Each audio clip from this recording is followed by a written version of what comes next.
Hi guys, so you might remember a few weeks ago I did a video where I was talking about my thoughts on the UK general election, which at that point was still to be held, and I was kind of offering my perspective on the various parties' manifestos and what I was hoping might be the outcome. So now I thought, given that the election was held about a week ago, we've now got all the results in, I thought I might do a quick follow-up video, say my reaction to the election, and also maybe offering some pointers for the future. So, as I mentioned in the previous video, this election was called by Theresa May, the Prime Minister and leader of the Conservative Party, to try and secure a larger majority, supposedly to strengthen her hands in the upcoming negotiations around Brexit, which is where the UK is leaving the European Union. And this snap election was called given that the Conservatives had a huge lead in the polls. They were something like 20 points ahead. So it was predicted that they'd win a landslide victory, and that would make it much easier for them to pass legislation. But what actually transpired was obviously very different from what the Tories had been hoping.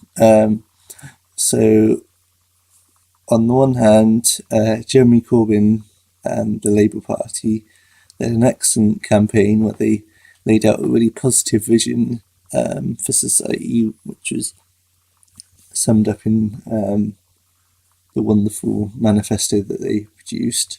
And this included policies like renationalisation of the railways, proper funding for the NHS and education, scrapping of tuition fees to make sure everyone who wants to can go to uni and won't be saddled with huge amounts of debt, and also attempting to address some of the wider issues affecting the world, such as climate change, and attempting to reroute our foreign policy. So instead of intervening in countries in the Middle East and creating the conditions into which terrorism can flourish, we actually take a step back, and instead of going in and bombing countries, we just try to offer humanitarian support to those affected, and also try to bring an end to some of these conflicts.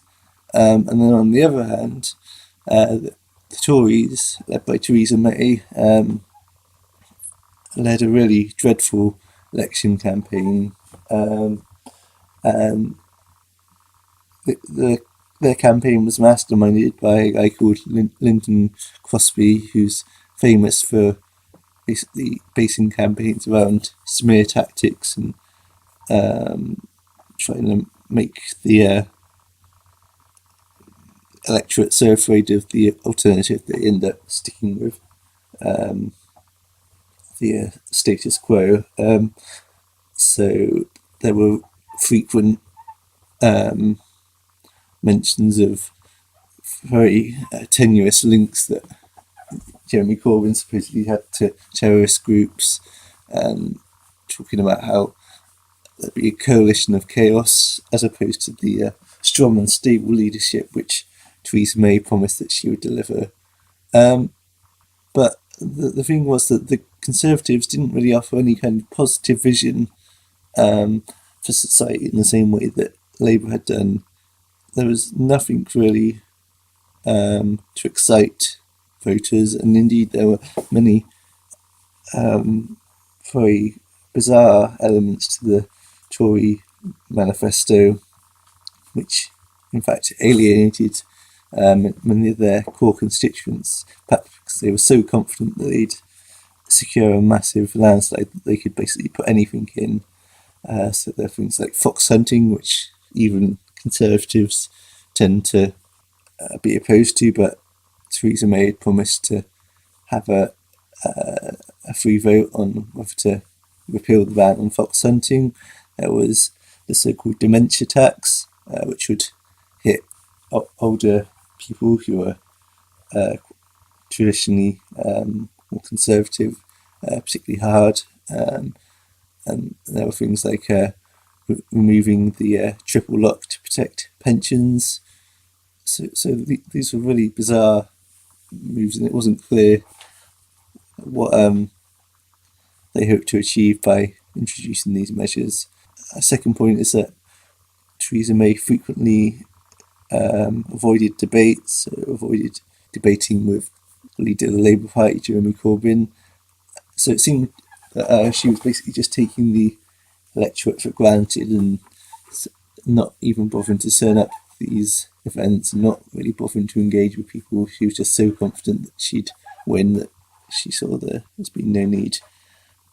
But unfortunately for her, and quite fortunately from my perspective, is that it very much backfired, and instead of the landslide that the Tories were hoping for, we ended up with what's called a hung parliament, where no party had an overall majority.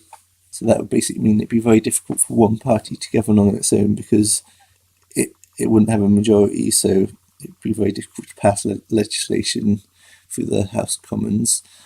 To break that down a little more, so the Labour Party, who I was supporting at this election, they gained 30 seats, and they got the biggest increase in a vote share since 1945, which was when Clement Attlee's Labour government came to power and brought in things like the NHS and the foundations for the welfare state. And the Tories actually lost 13 seats.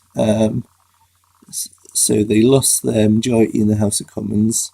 And so the gamble really backfired. And as a result, Theresa May's reputation is very much in tatters. She's been seen to not be as strong and stable as she'd like to portray. And a lot of the Conservative Party are quite angry at her for calling this election and losing many of them their seats. But she's decided to stay on as Prime Minister despite a lot of pressure on her to resign. But having said that, whilst I was happy to a certain extent with the results, and they were a lot better than I was hoping, unfortunately the Tories still remain the largest party in the House of Commons. And so that basically gave them priority when it came to trying to form a government. And so what they're currently negotiating is a confidence and supply arrangement with the Democratic Unionist Party, who are a Northern Irish party, who I'll talk about a bit more in a minute. So this wouldn't be like a formal coalition like we saw in 2010, where the Lib Dems and Conservatives went in coalition and Liberal Democrats were actually given government positions. But this would just be an agreement where the DUP would vote through the Tory legislation but would not actually become part of government.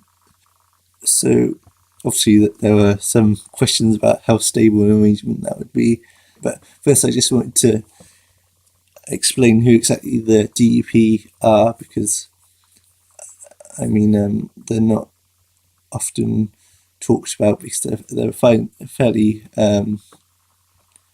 small party in the UK Parliament. They have about 10 seats, but that was enough to give them and the Tories basically a working majority once you put their two numbers of seats together.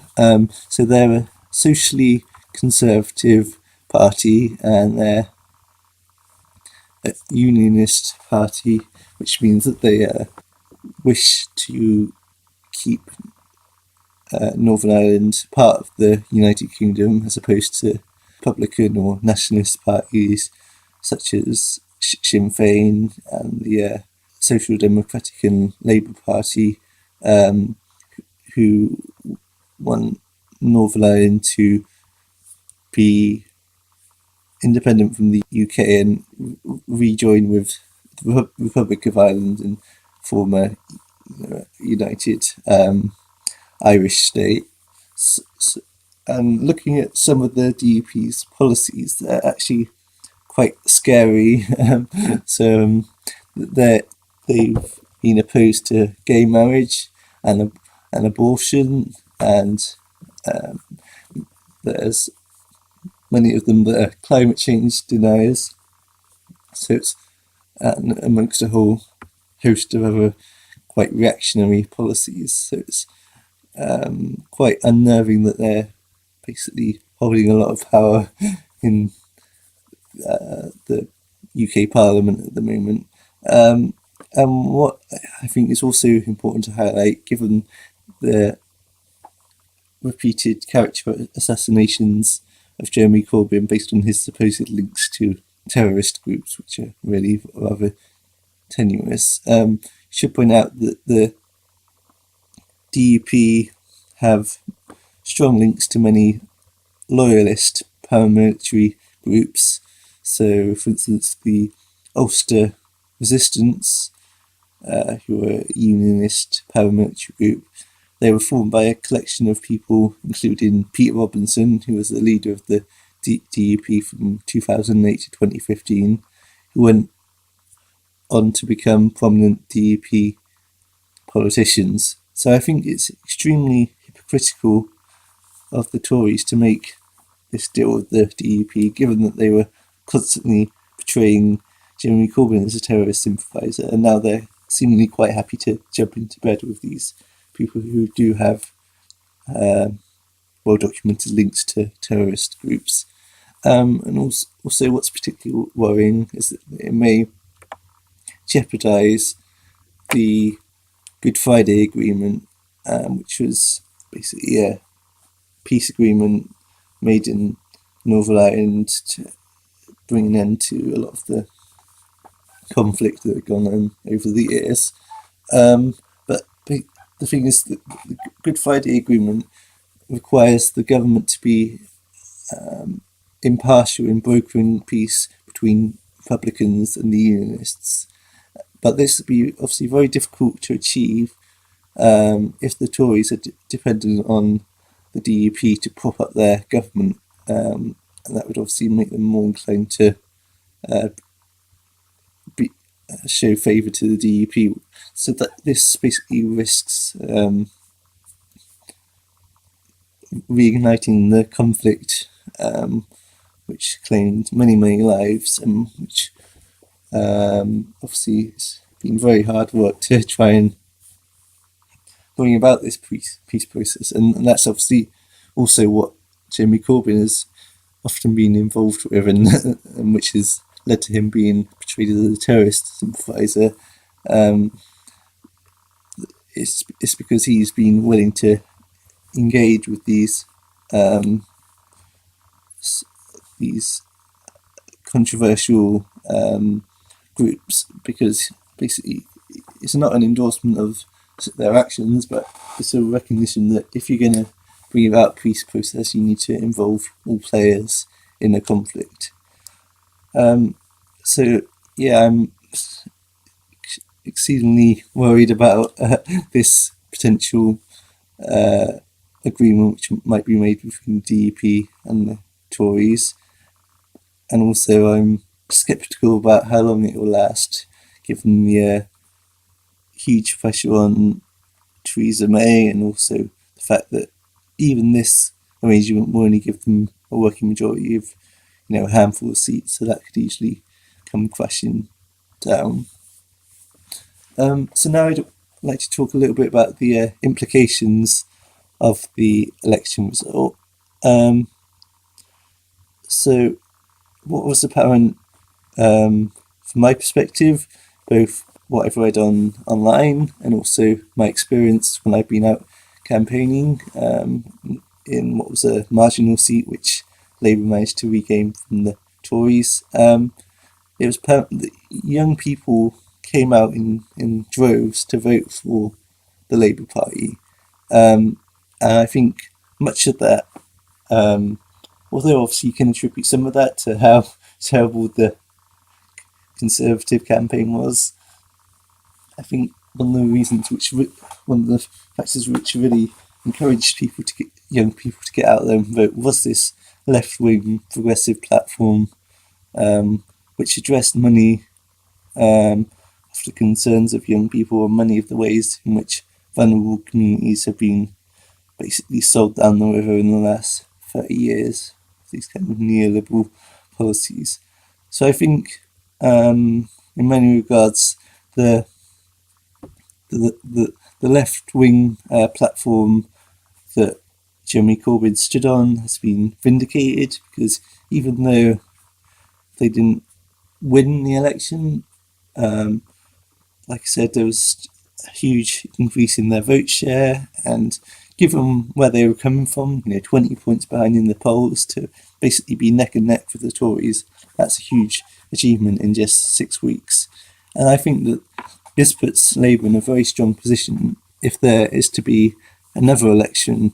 So I've seen many polls which have suggested that Labour are now ahead of the Tories. So if there was to be another election tomorrow, Labour would probably be able to form a government.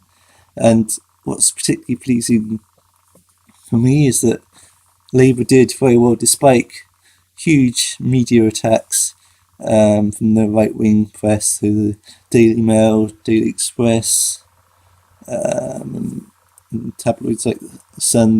They made a very concerted effort to try and deliver this landslide for the Tories, but that just didn't happen. It's been one of the few occasions where the Sun has failed to deliver an election win for the party that they backed. So it's good to see that the influence of the tabloid media, which is largely right-wing, is no longer as pervasive as it has been in the past, which you can maybe attribute to a certain extent to the rise of social media. Now it's a lot easier for people to access a huge variety of different views, not just those that are being sold on newsstands.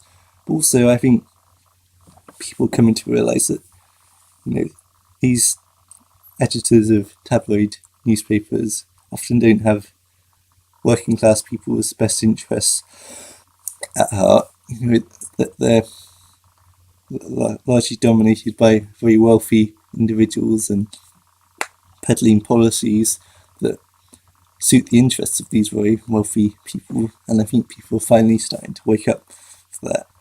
And as I said, I think that the Tory government is severely weakened, so it may not last very long, and it's basically shown that there is an alternative to these basically centrist policies which the Labour Party had been pursuing for much of the last 20 years or so, since the election of Tony Blair. And basically it's really pushed the envelope in terms of modifying the discourse in society. So it's previously the limits to the debate would have just been very minor tweaks to the capitalist system, whereas now the very existence of the capitalist system is basically being called into question. We're discussing whether there could be a better way to organise our society, and it's basically showed the fallacy of the idea that Labour must pursue centrist policies in order to win votes. So I think hopefully that will mean that for the foreseeable future Labour continues to pursue a much more radical left-wing programme than it had done previously. And obviously the question is now, what can we all do as, I guess this is mainly addressed to British citizens, but I imagine there may be similar movements occurring across the globe, so it might still be of interest to some of you who aren't British. So I guess one thing you can do is try to get involved with the Labour Party machinery and get involved with your constituencies, and to talk. If you've got a Labour MP, try and press him to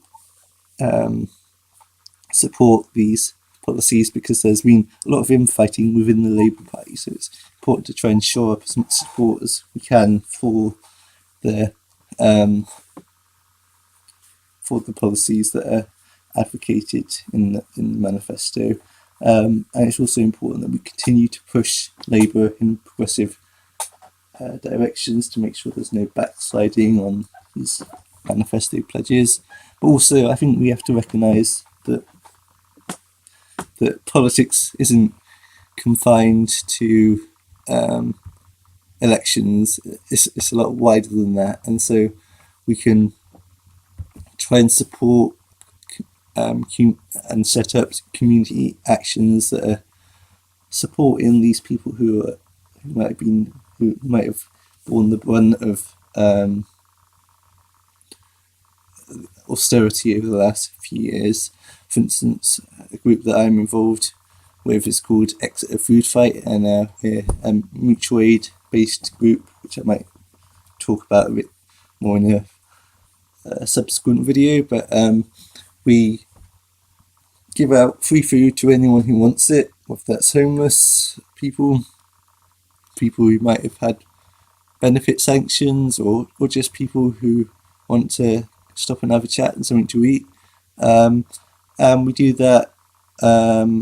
We're not as an act of charity per se, but as an act of mutual aid and support for those in our community. So it's a very horizontal organisation, whereas I feel like with charities there's often a distinction between those who are giving and those who are receiving, and those who are giving are kind of put on a pedestal above those who are receiving. And yeah, so what we do is obviously give out tasty vegan food to anyone who wants it. So on the one hand,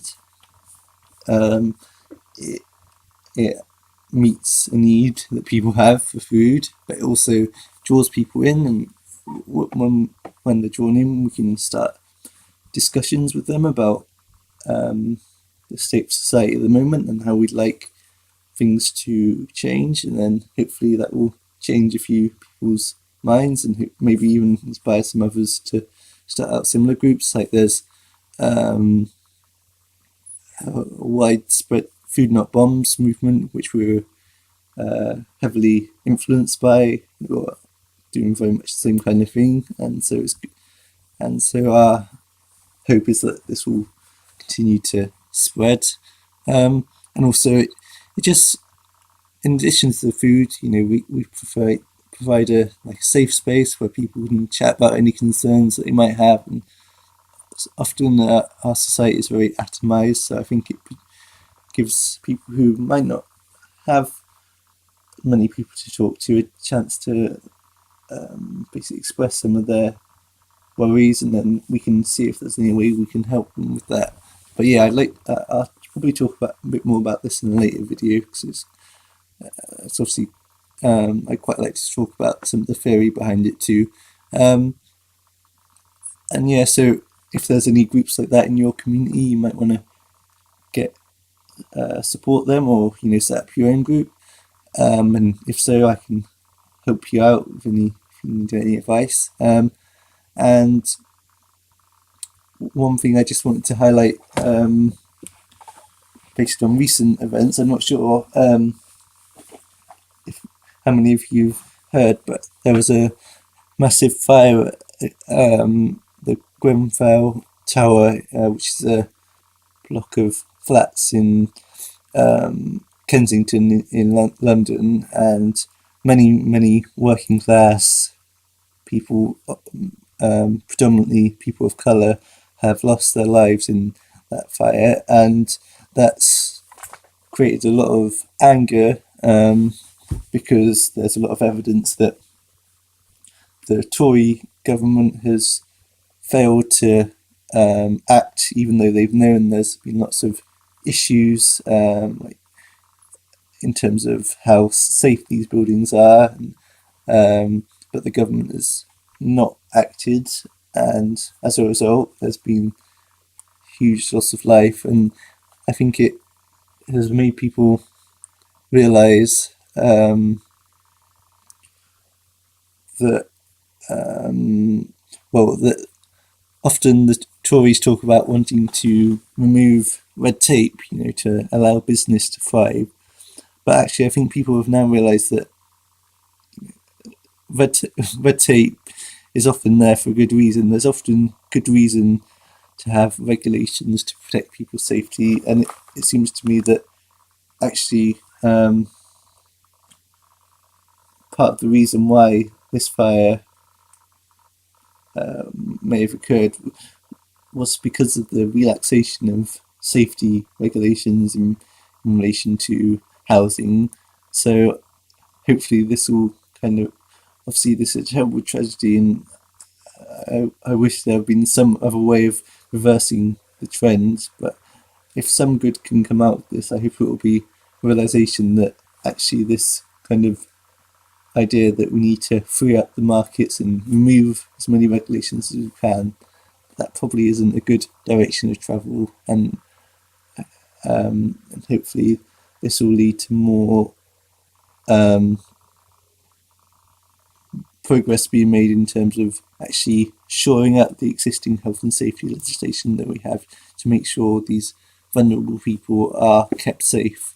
And what's also another effect of this, it was interesting to see the way the two leaders of the main political party, so Theresa May and Jeremy Corbyn, responded to this disaster. So on the one hand, Theresa May did briefly visit the scene, but she didn't meet any of the residents. She just spoke to some firemen and then quickly dashed off. And she's also, in interviews, she's failed to show much in the way of empathy or concern. She's continued to give basically very scripted answers to questions and failed to answer the question, and again further employed this kind of Maybot persona that she's been known for. Whereas in contrast, Jeremy Corbyn visited the scene. He spent lots of time talking to residents and seeing what he could do to help and promising to address these issues. And there's pictures of him hugging residents, which is a great deal more than Theresa May has done. So I think this has really shown that Tories don't really care for the plight of working class people, but on the other hand, the Labour Party are deeply concerned about these issues. So obviously this is a terrible tragedy, but hopefully lessons will be learned, and this might lay the seeds for at least preventing further events like this. And also there's been a lot of protests in the last 24 hours and occupations in response to this disaster. And I guess another thing we can do is try to support this emerging movement as much as possible, and make sure that those who have been displaced have everything they need and everything we can to support them, but also do whatever we can to make sure something like this never happens again. So that's basically my 2 cents on the outcome of the election and what we can do going forward. If one thing's for sure, it's that the next few weeks and months are going to be very interesting in terms of how things play out on the political front. So I try to do some more videos as these transpire, and hopefully now I'll be able to do videos a bit more regularly. I might talk a bit about mutual aid and veganism, anarchism, and all different topics. But let me know if you have any suggestions for that.